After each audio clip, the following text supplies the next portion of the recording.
Assalamualaikum warahmatullahi wabarakatuh. Perkenalkan, nama saya Muhammad Taulan Gifari dengan NIM 0025141 dari kelompok 1. Di sini saya akan memberikan laporan praktikum laboratorium anatomi blok 1-3 tentang anatomi organ digestif.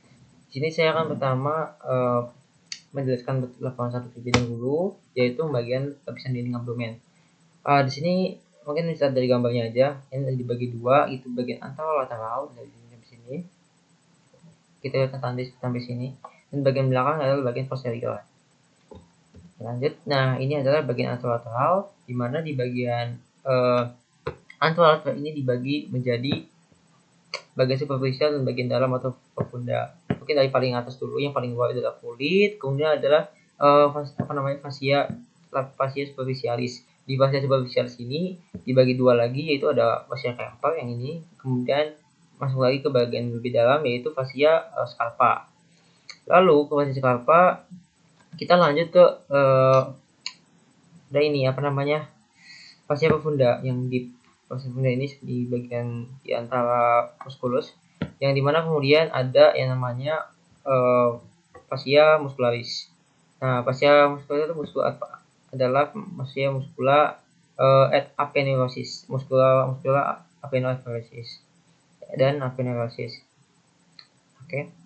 Kita langsung saja pertama itu beberapa jenis-jenisnya, mulai dari ini external oblique atau obliquus externus abdominis, kemudian ada musculus obliquus internal abdominis, kemudian ada musculus transversus abdominis.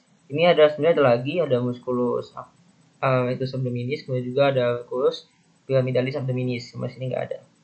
Lanjutnya makin dalam lagi ke bagian fascia transversalis ini yang putih ini, fascia transversalis. Kemudian lanjut lagi ke fascia extraperitonealis, ini yang ini. Kemudian extraperitonealis itu disebut juga sebagai jaringan lemak. Extraperitonealis itu disebut juga sebagai jaringan lemak. Lalu lagi paling dalam lagi itu masuk ke peritoneum parietal. Lalu lanjut ke posterior. Jadi posterior itu sama dia paling luar adalah kulit. Di sini nggak kelihatan, ada kulit dulu yang luar. Kemudian ada fascia superficialis, di mana fascia superficialis ini ada sini nggak kita kelihatan. Ada itu pertama ada lapisan fascia superficialis dorsi ya, karena dia bagian dalam sebutnya fascia superficialis dorsi. Kemudian muskulusnya, kemudian lanjut ke bagian muskulus. Nah, di sini muskulusnya dibagi menjadi ada 3 lapisan. Pertama itu lapisan pertama itu diisi oleh musculus obliquus externus abdominis, kemudian ada musculus erectospinae, dan juga ada musculus longissimus dorsi, kemudian ada serratus posterior inferior, musculus serratus posterior inferior. Kemudian nanti di lapisan ketiga benar, maaf ulang mungkin ya, ada 4 lapisan.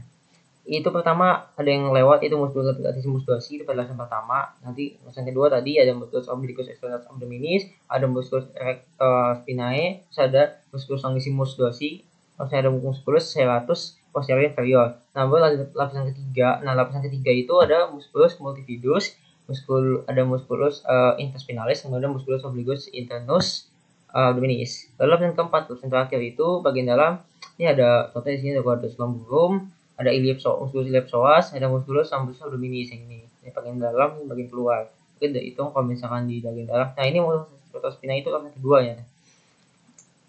Musculus yang pertama, yang kedua. Nanti yang ketiga sini nggak ada sih, aja multifidus sama itu spinalis dan lain-lain. Mungkin nanti aja lebih lanjutnya. Juga bagian kedua ada fascia extraperitonealis sama ada jaringan lemak. Setelah ada jaringan lemak ada peritoneum parietal, itu adalah bagian posterior. Kemudian sini ada sistem otot pada abdomen yang mungkin nanti udah dijelasin bagi-bagi ini. Mungkin ini aku coba bagi menjadi 2 dulu di sini. Untuk musculus itu di sini ada dibagi 2, ada musculus yang flat muscle, juga ada vertical muscle. Ada flat muscle itu ada musculus obliquus musculus internal, ini musculus obliquus externus dulu. Nah, ini musculus obliquus externus abdominis, kemudian ada musculus obliquus internal subdominis, kemudian ada musculus transversus. Mana musculus transversus? Masih di yang di sini enggak kelihatan. Di bagian dalam lagi. Enggak ada. Oke, lanjut lagi ke bagian vertical muscle. Nah, di vertical muscle ini sebenarnya ini ada yang kotak-kotak ini adalah subdominis, juga ada ini apa namanya pyramidalis, musculus pyramidalis. Di musculus ini dulu apa rectus abdominis itu ada intersection, terus ada ini renia alba, ada apa namanya intersection tendinae, terus yang satu ini yang tengah-tengah ini membagi otot rectus abdominis. Mungkin itu aja. Ada apa lagi? Sip. Itu udah. Ini udah sih, lanjut aja. Lanjut lagi ke bagian organ retroperitoneal dan organ intraperitoneal. Pertama di organ retroperitoneal ya. Di sini di organ retroperitoneal. Nah ini. Retroperitoneal itu adalah intinya dia itu adalah organ yang dimana dia berada di luar kavitas peritoneum gitu. Kalau misalkan intraperitoneal, dia itu seluruh bagian organ dilapisi oleh peritoneum atau lapisan peritoneum. Nah, kalau retroperitoneal itu organ-organnya apa aja sih? Itu ada singkatannya subparter. Jadi ada pertama S itu ada suprarenal gland, terus ada atau glandula suprarenal, terus ada aorta itu A, terus ada D-nya duodenum, ada P-nya pankreas kecuali pas superiornya. Kemudian ada pankreas, ada duodenum ya. Pankreas itu ada kecuali kaudanya. Kemudian ada U ureter, kemudian C kolon ascendens dan kolon descendens. Kemudian ada kidney atau ginjal, terus ada esophagus dan rectum. Kemudian masuk ke intraperitoneal. Nah, tadi saya jelaskan intraperitoneal itu organnya dilapisi, seluruh organ itu dilapisi oleh peritoneum. Oke. Kemudian selanjutnya itu di yang ini nih, ini kan lapisan dalam. Ini kan peritoneum visceral. Nah, bagian dalam ini yang dilapisi oleh seluruhnya itu dilapisin oleh peritoneum, itu disebutnya intraperitoneal organ. Apa aja sih di intraperitoneal organ tuh? Mungkin misalnya ada gaster, ada duodenum tapi yang pas superior. Kemudian ada jejunum, ada ileum, ada appendix, ada pemphigus, ada kolon transversum, ada kolon sigmoida, terus ada tadi pankreas bagian kauda, terus ada lien sama hepar. Nah, lanjut ke anatomi gaster. Mungkin ini bisa pertama dari legionya dulu. Nah, ini legiogaster. Untuk legiogaster sendiri itu dibagi menjadi 4. Yang pertama itu ini vas cardiaca di bagian sini yang dekat dengan apa namanya esophagus. Yang berhubungan dengan esophagus namanya vas cardiaca. Kemudian itu bagian fundus. Fundus adalah fundus gastricum sini. Kemudian juga ada bagian ini apa disebut sebagai body atau corpus ya, corpus gastricum. Kemudian ada lagi ke bagian paling bawah itu ada vas pylorica. Ini yang berhubungan dengan duodenum. Kalau cardiaca itu berhubungan dengan esophagus, kalau pylorica itu berhubungan dengan duodenum.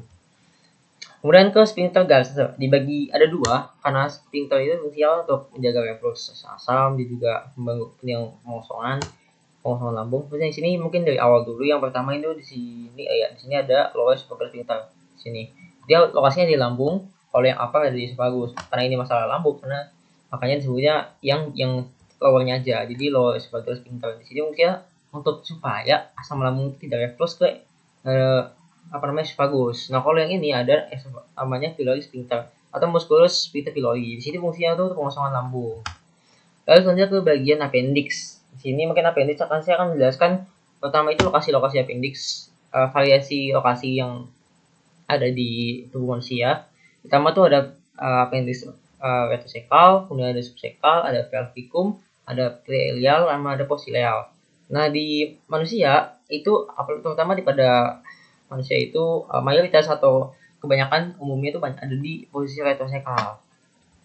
Lalu selanjutnya ada garis pengukuran appendix. Ini digunakan untuk mengetahui di mana lokasi appendix pada tubuh manusia. Mungkin dari kita ada 2 cara, itu ada menurut garis Monod-Vincher sama menurut garis Lange. Kalau menurut garis Monod-Vincher dia itu diukur dari sias, tulang sias dextra yang kanan, kemudian ke umbilicus, ada ke pusar ke umbilicus, bisa ke dihitung dari pangkal appendix terletak 1/3 lateral garis Monod-Vincher yang disebut sebagai titik McBurney. Nah, titik lokasi appendix itu sebutnya titik McBurney. Kemudian untuk garis lancip itu diukur dari sisi dekstra sampai ke sisi sinistra, dari kanan ke kiri dia secara horizontal, ya kan. Ujung pendek itu adalah pada detik 1/6 lateral dekstra. Jadi dari dekstra yang dihitungnya. Mungkin udah itu saja. Mungkin itu aja yang bisa saya sampaikan mengenai laporan praktikum lab anatomi. Kurang lebihnya saya minta maaf. Wassalamualaikum warahmatullahi wabarakatuh.